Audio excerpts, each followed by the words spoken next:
Welcome to the Heart of Healthcare podcast. I'm Hallie Tecco. I'm Michael Esquivel. And I'm Steve Krause. And every Monday, we bring you the latest in healthcare innovation as we sit down with entrepreneurs and industry experts. So buckle up and join us as we figure out how to improve healthcare for all.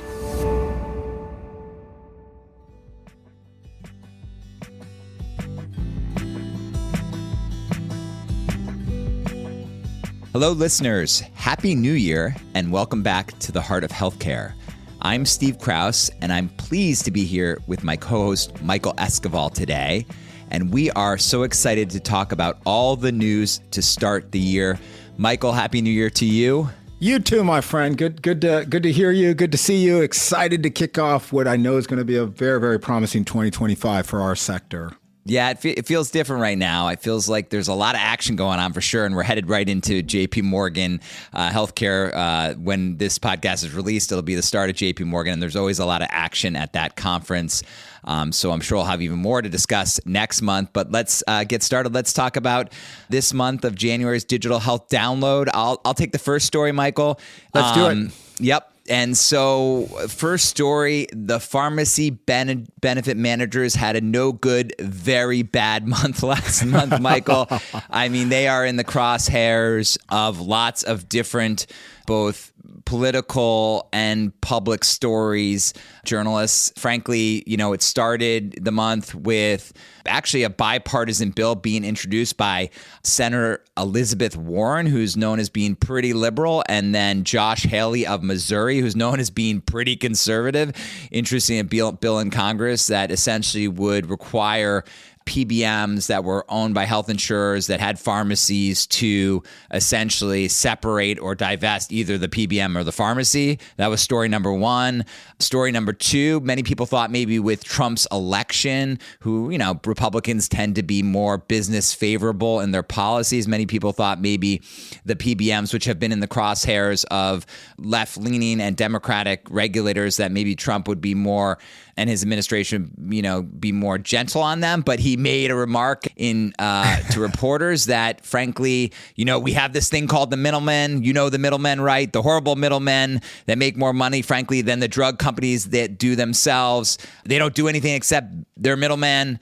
And we're going to knock out the middlemen. And everybody realized what he was talking about, despite sort of the vague language, was these PBMs. And all of the major health insurers who own PBMs, CVS, United, Cigna, all their stocks dropped literally that day by 2 to 4 points. And so interesting that Trump, and then Elon Musk tweeted about the PBMs, essentially asking what are PBMs, and then a long twit thread that was basically, they're the reason for high drug costs. And then finally, to cap it all off, a story that PBMs, frankly, were taking money from drug companies like Purdue Pharma, to basically lower the restrictions on being able to access opioids in America. This was a decade or so ago, but a story came out that in the New York Times that was really scathing. So, wow, looks like maybe 2025 is the year that PBMs might actually face some fire. It's been talked about for a while. I'm curious what you think, Michael, because you guys at Fenwick have a really good regulatory practice, I know. And I'm curious what you're hearing, what you think, what your fellow counsels tell you and advise you on the PBMs and opportunities potentially for entrepreneurs. Yeah, great call out. What a radical change in the dialogue, especially. We thought we had a deal at the end of the year in the stopgap funding measure, right? That ended up getting renegotiated after Trump said he didn't like it, the first version. It's fascinating talking to my regulatory colleagues. It is clear, Steve. I think you've summarized it well. This is going to be the year where we're going to see some major legislative efforts here to rein some of this in. It always is shocking to me from a layperson's perspective that prices can vary so radically, not only from state to state, but even within counties and regions within a state. And from payer to payer, from payer benefit to payer. Manager. Yeah. It's crazy. It's crazy. And yet, at least ostensibly, these PBMs are tasked with, helping. The argument is they're helping reduce costs across the board, but yet within the same city, within the same county, you see radically different pricing. So it's just, it's just about time. So my regulatory colleagues are saying, look, we're tracking what's going on in Congress. There's absolutely momentum, and it is inevitable that, despite, the industry pushback from the Pharmaceutical Care Management Association that represents these PBMs, I think they're better off joining them than trying to fight them and trying to craft legislative efforts here to really try to bring some equity and bring in some stabilization around consistency here. So it's going to be very, very fascinating, Steve. We're watching it closely here at Fenwick and our healthcare regulatory team from our healthcare regulatory team's perspective, and it'll be one we're tracking very, very closely. Yeah, it's really interesting because I think at one point the pharmaceutical and pharmacy, and especially with high cost specialty medicine sort of quilt is very complex, right? And so at one point I imagine, PBMs, and it's a ever-growing chunk of spend for our healthcare system. So, on the one hand, yeah, you do think that there is a place for someone to help manage both the payers and actually, frankly, hopefully the consumer, the patient, to access those drugs in a cost-effective way. I think the issue I've always had is whenever a business, its incentives are aligned, and I'm talking about rebates here, which is how PBMs make a lot of money, with increasing cost, right? It's hard in the boardroom not to, focus on your revenue driver. And even in this article, the last article I referenced, which people should look up, it's a great New York Times article, expose on how PBMs were actually linked to these makers of opioids, where frankly, there's like emails saying, even when it was clear that the opioid epidemic was directly linked to the manufacturers pushing these drugs, like there was articles from PBM executives saying, hey man, there was a whistleblower or actually even a compliance guy, people you work with all the time at Fenwick, Michael, a guy at one of these PBMs doing their job, or a woman, and there was an email that said, hey, don't mess with our rebates. Basically, yes. I mean, that was the short of it. And, that's the problem, is the models are not aligned. And so what's the interesting for people listening to this podcast is there are a bunch of companies that you might work with that we've looked at, Capital X's, others of the world, that are trying to be more transparent. Even, Mark Cuban's drug PBM that he's put together that we've had on this podcast. And so it'll be interesting. These big players, these PBMs, have been super powerful. I know from my own experience working with companies of laying out the ground rules of how you have to work with them. It's really hard to work around them. And so if they're actually kind of regulated, it's going to create a lot of opportunities for entrepreneurs and innovators in the space, I think. Because up until now, it's been almost like trying to take on the big insurers. It's really hard to be a new insurer in America. It's really hard to be a new pharmacy benefit manager in America. So I'm curious to see if 25 is a year of regulation and change, like what opportunities that opens up for entrepreneurs. Yeah, it's going to be a fascinating one, and as you said, they're in the crosshairs, so our listeners should stay tuned, and I'm sure we're going to have more to talk about on this one as the year progresses. What do you got? What's your next story? So speaking of profits and revenue, I wanted to share an article about UPS's $20 billion lifeline. And I did not think, Michael, when I read that you sent this to me, I did not think we'd be talking about UPS on the Heart of Healthcare. So I appreciate it. UPS. Let's talk about healthcare logistics. As these package delivery companies like UPS, like FedEx, like DHL, as they see consumers and businesses opt out of next day delivery, where you have high margin opportunities, and instead select ground shipping, which is far less margin, far less revenue opportunity for these companies, they're starting to search around and look for, hey, where do we find other revenue opportunities? Mm-hmm. And lo and behold, UPS has doubled and tripled down on healthcare logistics. As we see the need for more of these, cold storage and other timely medications that require very delicate logistics and transportation mechanisms, we see UPS doubling down and saying, look, we are looking at healthcare logistics where we've got higher profit margins and large growth potential. In 2023, UPS had generated about $10 billion in revenue from this healthcare logistics sub-business. UPS is about $100 billion revenue business a year, so it's about 10% of their total revenue. But they're looking to double that in the next 2 years to $20 billion. And so one of the innovative things they're doing, which I thought was quite fascinating, is they've set up this lab port facility, as they're calling it. It's a 100,000 square foot lab hub near UPS's Louisville Air Cargo Hub. And so it'll allow medical companies to process their tests effectively on site and be able to get results back to care providers instantly. So they get shipped into Louisville, they get then processed in this LabPort facility, and then results get back instantly.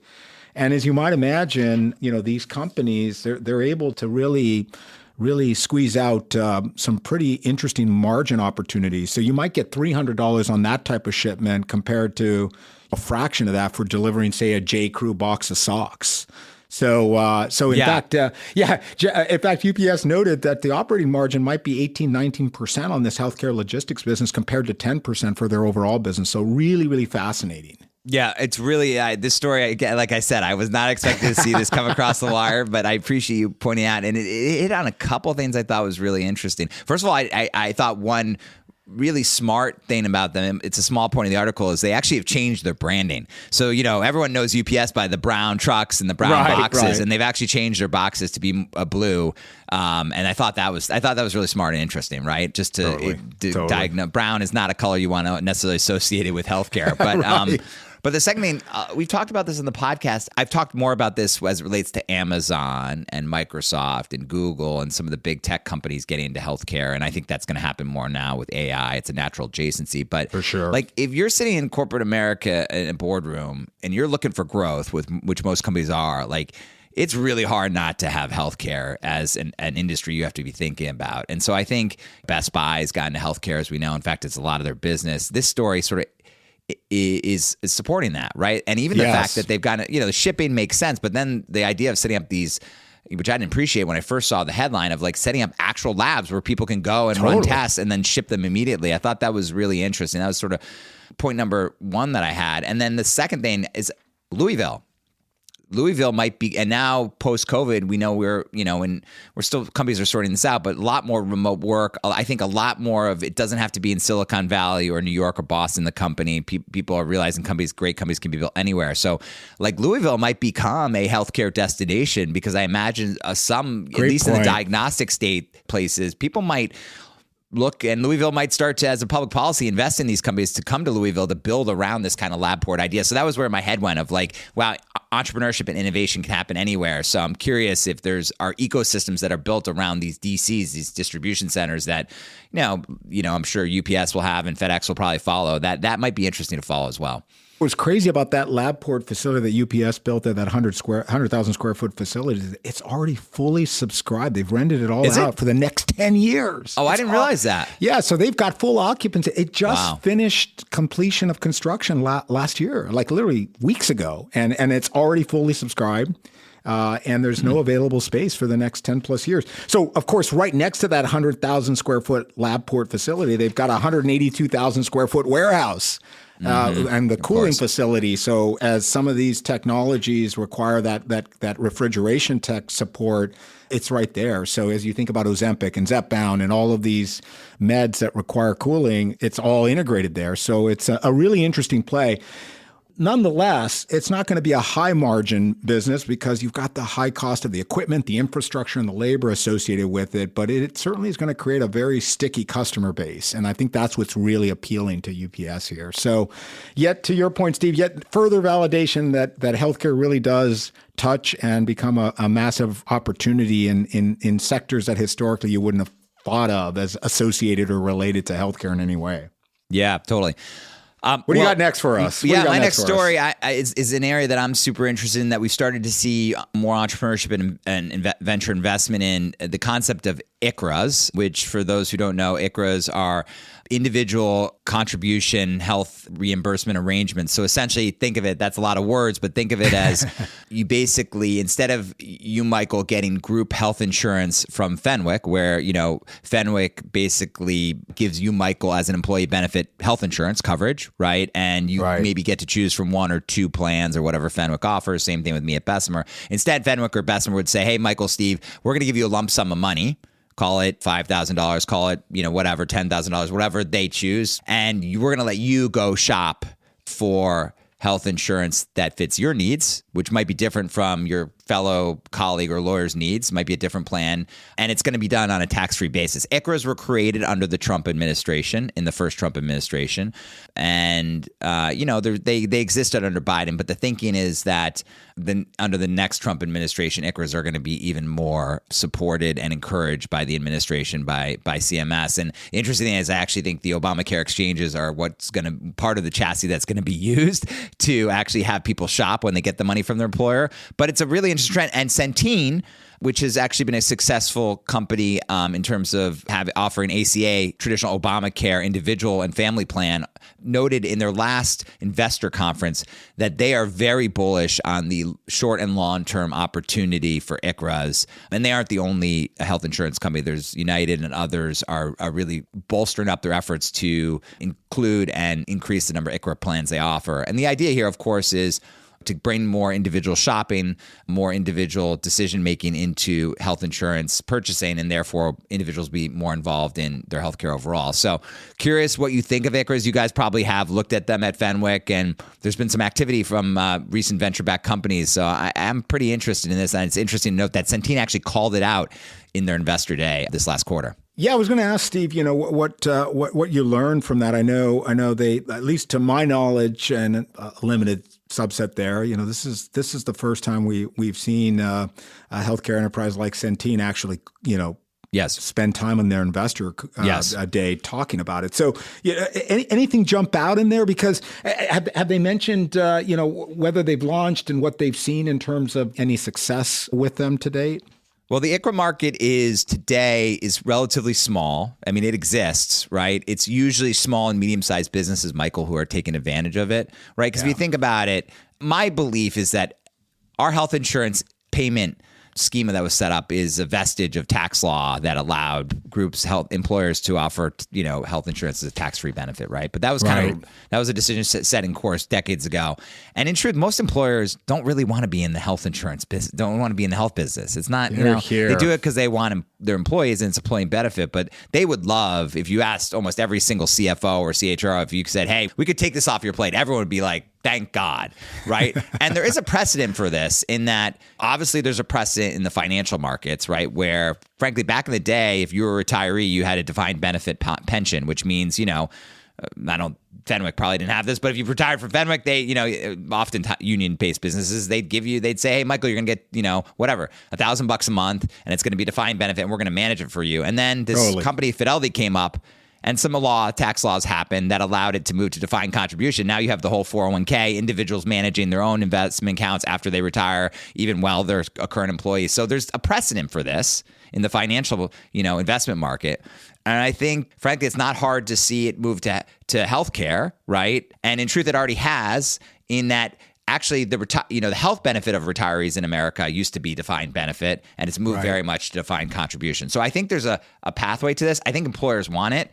The challenge is how to do it. And in truth, it's really hard for a large employer to do it because people fear about disruption. Frankly, as you and I have talked about, most people don't really know how to make these decisions. It's a really challenging, difficult decision. All HRAs, HSAs, co-pays, deductibles. Complex, lots of noise. Size of the market, who's in the market, what physicians. So, I think it's going to require companies. Actually, this is where I think the opportunity for entrepreneurs come in, is companies that help people navigate it and make these choices and manage the accounts.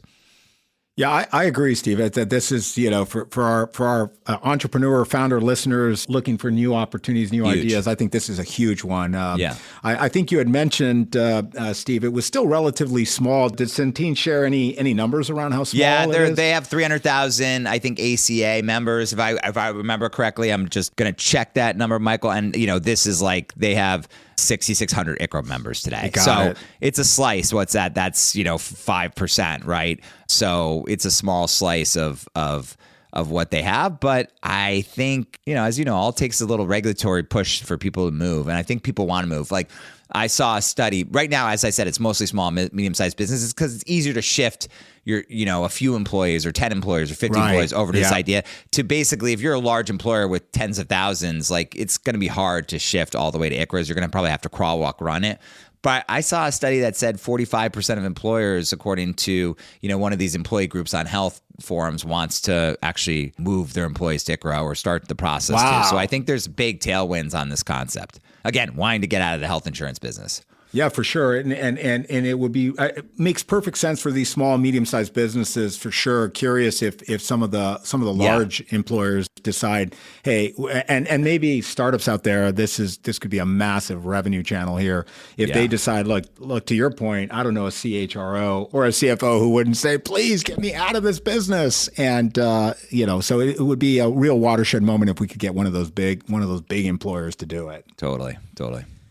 Well, dovetailing a little bit on that, I wanted to turn to something that's fascinating, and that's really clinical burnout and health inequities. So I came across a really interesting article saying and talking about billing patients to email to respond to emails, and what does that do to provider workloads? It was a really, really fascinating article that looked at a study from the Mayo Clinic. It was a study published in the Annals of Internal Medicine, and it looked at the 6 months after Mayo Clinic implemented a billing system. And so the realities of where we are today is the volume of messages sent via patient portals surged 157% during the COVID-19 pandemic. And that number has continued to increase and remain very, very high. And respond to these messages, on the one hand, adds to date a bunch of unpaid work to already busy schedules for these clinicians. So, further exacerbating the burnout issue. The tension, of course, is that, this runs the risk. If we're now going to start charging patients for doctors to respond to email inquiries, it then potentially, discourages that communication channel and exacerbates health inequities, because it's the very population set that could benefit from that doesn't have the resources to pay for it. And so it's a fascinating article where it really does highlight this study. So what the study uncovered was quite interesting. So for Mayo, and again, this was just a 6-month period after they implemented this billing system, I think in 2023, Steve, they found that the patient messages seeking medical advice actually dropped by 8.8%. So on the one hand, that sort of suggests maybe there's, an impact here to health equity. And they set a max out-of-pocket cost of $50 for each message that was applied to. There are a bunch of different parameters as to how that billing would work. But interesting, only 0.3% of the 1.65 million messages that the Mayo Clinic saw in their system received during that 6-month study period were actually billed. So primary care providers were the most likely to take advantage of the billing option. And 66% of providers said, hey, the billing policy wouldn't or didn't significantly affect their workloads. And 80% of them supported billing for messaging. But then, ironically, some felt that deciding whether to bill or not bill just added more to their administrative headache, so they just didn't do it anyway. So it's really, really interesting. And what they decided was the email had to have a clinical decision-making event, and it had to require at least 5 minutes of providers' time. Starting to sound like the 0.1s that lawyers have to deal with here. Yeah. Oh, gosh. What do you think, Steve? I mean, fair, unfair, burnout, health inequity. What are you thinking? Like this story. I did not like this story. I appreciate that you sharing it, and I appreciate some of the data you cited. But so for so long, we did not operate in a digital world in healthcare. Right. Yes. And then we start to operate in a digital world, and let's just talk about Epic, not to pick on them, but my chart was terrible for so long. It was almost inoperable. It was almost like you had to download the Epic My Chart via AOL, plugging it into your, hardwired into your Ethernet. It was just so slow and so non-usable. It was so embarrassing. And then COVID happened. And by the way, Epic and a lot of people actually made their interfaces and user experience a lot better. They rallied. So that you could send your doctor messages and you could pay online and things that are we could do in modern technology, 10, 15 years ago. Okay, so we got there. And now we're going to charge for messaging. What tech company would charge for you to interact? They're trying to get you not to call them. Every tech company, you can't even find a contact us on most tech company sites, right? Right. And in healthcare, we're going to make it even more friction by charging patients. This seems bananas to me. That's what I first thought, which is God, how great way to screw up the customer experience, right? By charging them. I get it. I get the burnout. I get the fact that they got more messages. But by the way, now we have AI, and I'm not saying the AI is going to do everything, but at least let's give it a shot of using technology and maybe some lower skilled workers or what have you to, like, we've got to solve this another way, is my personal opinion. So I did not love this story. Not that I'm blaming you for it, but just the fact that this sort of is where our system is. The only thing I'll note, Michael, and then I'll shut up, is that it did note, even though there was a reduction in the number of messages by like 8.8%, you said, there was no difference in emergency department visits or hospitalizations between patients who sent messages versus those who didn't after seeing the billing disclaimer on the patient portal. So at least that says that like serious like care was being sort of like prevented from this experiment in my mind. Well, it's funny, and that is one small silver lining. When I saw the article, I'm like, can NPS scores go fully negative? Right. It's kind of where I left it. You can't talk to me unless you can't. We're not going to let you get your get your on-clouds unless you spend $50 to talk to our customer service manager. Like what? WTF, right? I mean, like only in healthcare. Only in healthcare, my friend. Yet exact customer service. Anyway. Well, speaking of related story, Michael, this is one, and of course, your story points to some of the challenges that the Americans might face in healthcare, the experience, and then of course we know from the tragic, Brian Thompson assassination, which we haven't really talked about on this podcast because of the timing, but obviously our hearts go out to Brian, his family, and all of his colleagues that were affected. There's and I'd say beyond that, like I didn't spend a lot of time on the internet chat boards, but some of the sentiment towards him and his colleagues at UHC was really disturbing in my mind. And Agreed. Yet I would note that it clearly highlights that people are really dissatisfied with the previous story, like with their healthcare experience in America. And there's real anger out there, which we know does not at all justify that action, which was just the worst. But there's anger out there. And I saw this story this week, which really perplexed me, Michael. So I want to talk to you about it. Let's bring it on. And it reminded me a lot of politics. There's this old adage, you love your congressman, but you hate Congress, right? Yes. And so I saw this story in Gallup, which highlighted that 70% of Americans think their own experience is either good to excellent when it comes to healthcare. But then somewhere between 30 and 50% think that the overall American healthcare system is like massively flawed and a horrible experience in terms of quality and coverage. So I did not know what to make of this story, and I'm curious. And there's a lot of subsegmentation. There is some political divides here in the analysis, but I'm curious. I mean, this was just shocking to me, this story, and I'm curious what you made of it, because there's a real dichotomy in this. It's funny, Steve, that you made the congressional reference, because I thought the same thing. Americans hate Congress, but they love their own congressperson. It's a cognitive dissonance event here. It's hard to rationalize, right? I mean, I think nearly more than 2/3 of us think that it's pretty good, but for ourselves. But then, as you said, I saw there was in the report, it looked like they asked Americans about healthcare quality and then healthcare coverage, and it looked like only 44% of Americans thought U.S. healthcare quality was excellent or good, and only 28% of Americans thought healthcare coverage was positive. And it's hard to rationalize it too. I don't have a good answer for sure. Harks back to my comment about NPS scores, and right. I don't know. I don't know how we're gonna try to make sense of those conflicting findings. Yeah, it's almost like health. I mean, I'd say maybe some of the rhetoric that our elected officials and people running for office sort of attacking the healthcare system. Maybe that pretty on both sides, by the way, on both sides. Maybe that is making people kind of feel like, well, I got it okay, actually. And by the way, there are serious coverage issues in America, as we know. Like lots of people are lacking care, and we need to deal with that. But for this data would say, well, maybe I'm okay with my the quality and the coverage that I have, but other people, well, I hear they don't have it so good, right, from what I'm hearing. Yeah. And the other thing I'd say is that what I would have liked to see from Gallup is this data broken down by, some other demographics, socioeconomic, age.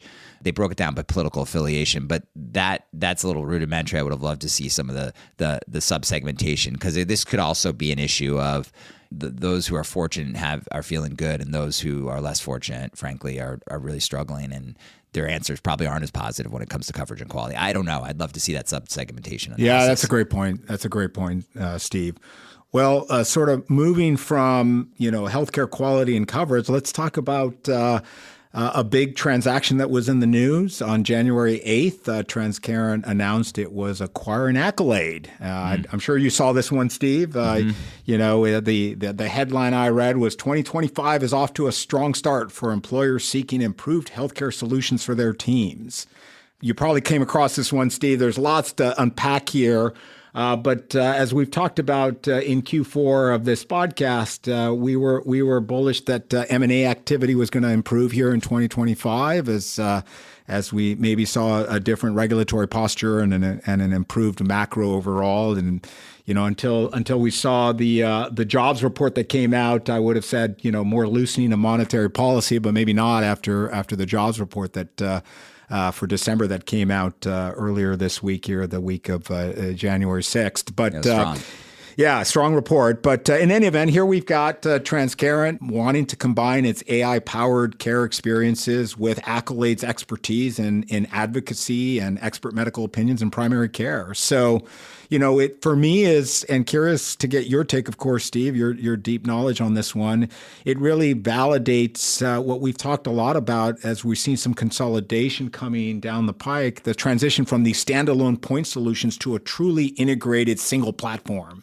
And so, curious to get your take on this one and what you and your partners at Bessemer are thinking about its impact for our industry in 2025 and beyond.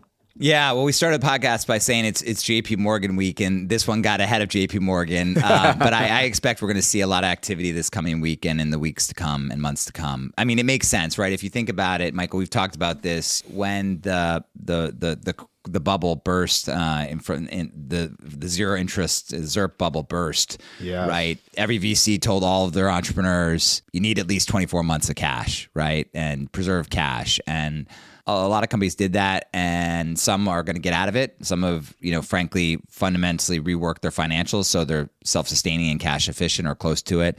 And then some people won't, right? And I think now is about the time we're going to see hitting the wall. So yes. I think, we want to talk about Accolade and Transcarent, but I think this is a trend that we're going to see. Like it's not striking that there's going to be some really good acquisitions, I think, and mergers. And then I think there's going to be some acquisitions that are companies that are struggling, trying to find a home. As it relates to Transcarent and Accolade, I mean, Accolade, I read that it sold for $600 million. I think it raised $500 million in the private markets, and then the IPO, where the IPO was another $220 million. So, on the face of it, not a great return on invested capital, right? And that happens. I think the more interesting story is, I don't know how Transcarent's doing because it's a private company, but there was also the other meta thing I took away and thought about was there was this debate probably a year or so ago, still is, about these points in digital health. Do you want to go with a point solution like a Hinge or a Maven, and Hinge and MSK, Maven maternal care, or do you want to go with a one-stop shop type solution, right? Yep. And I think the Transcarent Accolades are more of the one-stop shop solution. And, For sure. And it's interesting that one of the one-stop shop solutions did really well. Let's be clear. Accolade scaled and is a big company and has a lot of customers, but is as an investment probably not the most successful in healthcare history. So I think that it's interesting. For a while people were like, "Oh my God, point solution fatigue," but maybe we'll see whether the one-stop shops are effective as well. So that was another thought I had, but. I imagine we're going to see a lot more of this activity, both in terms of take privates as well as private to private mergers. And you're familiar with those how challenging those are. So for this to get done is really interesting. Yeah, it really is, Stephen. And you rarely see, a private venture-backed startup go out and buy a public company. Well, never bet against Glenn Tolman. Glenn Tolman can make magic happen. Well, and one of the things that was noted in the release was it's a fully committed equity financing. In other words, and I understand General Catalyst and Glenn's own 62 Ventures are backing this, but that's $621 million in cash, Steve. I know. That's we've seen some big rounds in AI recently, but that's quite a hefty sum to raise in the private market. So, to my question, those two are very smart. One's a really smart entrepreneur investor. One's a really smart. They're doubled down on the one-stop shop thesis, right? Sure, doubling down, triple down, six-tupling down, right? Six-tupling down. The other thing I thought, and I wanted to make this point, is I think in healthcare, there's been a lot of progress of the blending of healthcare expertise and technology expertise.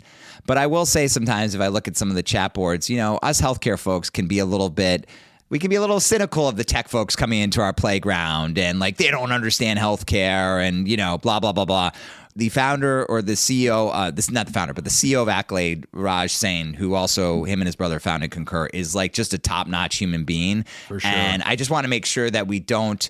I saw a couple comments about, this is an example of another tech folk coming in and trying to, teach us what we already know in healthcare. And like, we want quality people like Raj, who frankly had done well in tech, and who is a super great human being that is motivated for the right reasons to come into our industry. And so I want to disassociate, as in any company, like Raj has had plenty of success. He doesn't need me saying this, but we as an industry want to welcome folks like that in and not say, just because Accolade wasn't a huge home run, that means that like we know everything. And, we told you to get out of our playground, get out of our sandbox, tech folks. So I just wanted to say that because I saw some of that chatter and I didn't love that. Yeah, no, totally. And look, whether our healthcare brethren want to accept it or not, the reality is AI and technology are here to stay, and they're going to be massive, massive tools to hopefully continue to improve the human health condition for all of us. But I thought we should have Raj on the podcast, by the way, to maybe share some lessons learned, because I bet he must have what a fascinating insight for a guy who built Concur, which is a massively successful company, and then came into our industry and frankly helped grow Accolade to real scale and ultimately have to I just would love to hear how his experience getting into healthcare, what he learned. That would be amazing. I had the privilege of selling an exciting startup called PlushCare to Accolade. Yeah. And Ryan McQuaid and James Wantuck, terrific founders, and they really saw some incredible synergies there with what Raj's vision was for Accolade. And look, the story's not finished. I know it's not a great investment return, but I think in the hands of Glenn and his team there at Transcarent, I think there's going to be an exciting final chapter there for that story. Yeah, well, it's a new year. Happy New Year, my friend. Lots of great stories to talk about this month, and hope you have a great JPM. Yeah, I'll look forward to crossing paths many times next week, Steve, and hope all our listeners enjoy and find a productive week ahead. Yeah, likewise.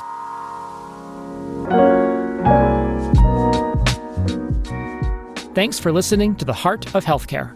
If you enjoyed this episode and you'd like to support the podcast, please leave a rating and review, and don't forget to subscribe. The Heart of Healthcare is produced by Hallie Tecco and hosted by Michael Esquivel, Steve Krause, and Hallie Tecco. The show is engineered, edited, and mixed by Kyle Moore. Visit our website, heartofhealthcarepodcast.com, for show notes and details.